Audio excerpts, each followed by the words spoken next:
আদালত থানার ওসিকে দায়িত্ব দিয়েছিলেন সম্পদ রক্ষার, সেই ওসিই নাকি খেয়ে ফেলেছেন সম্পদ। রক্ষক রীতিমতো ভক্ষকের ভূমিকায়।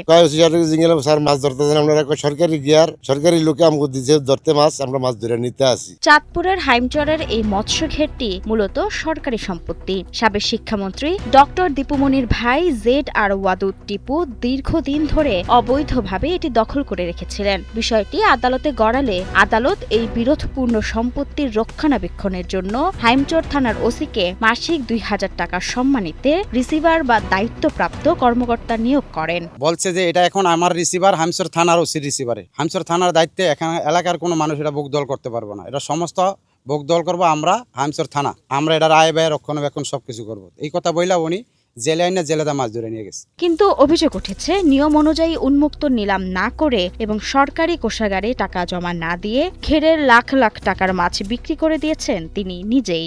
শনিবার 15 আগস্ট মাছ ধরে নিছি। আমাদের হাইমচর থানা ওসি স্যার আসছে, আইসার মাধ্যমে মাছ ধরে নিছি। এই 12-14 মণ হবে।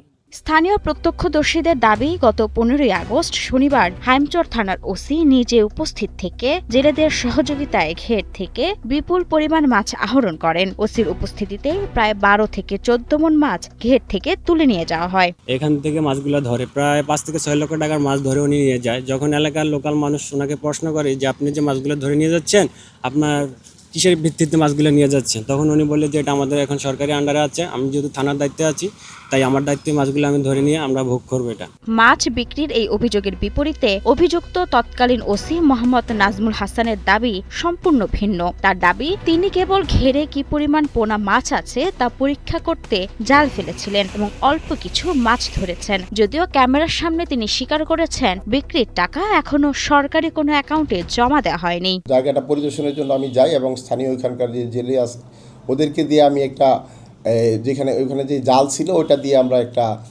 কি পরিমাণ চারা মাছ আছে এটা জানার জন্য আমরা জাল টান দিই।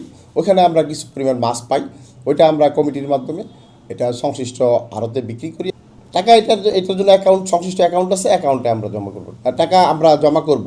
এদিকে হাইমচরের সদ্য সাবেক উপজেলা নির্বাহী কর্মকর্তা অমিত রায় জানিয়েছেন, এই মাছ বিক্রির ব্যাপারে কোনো নিলামের অফিসিয়াল চিঠি বা দাপ্তরিক তথ্য তাদের কাছে পৌঁছায়নি।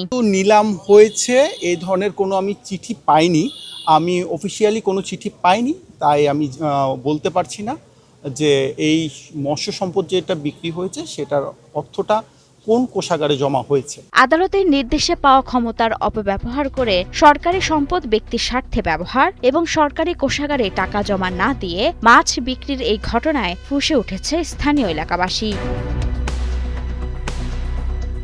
মাহমুদা মুন্নি, ৭১।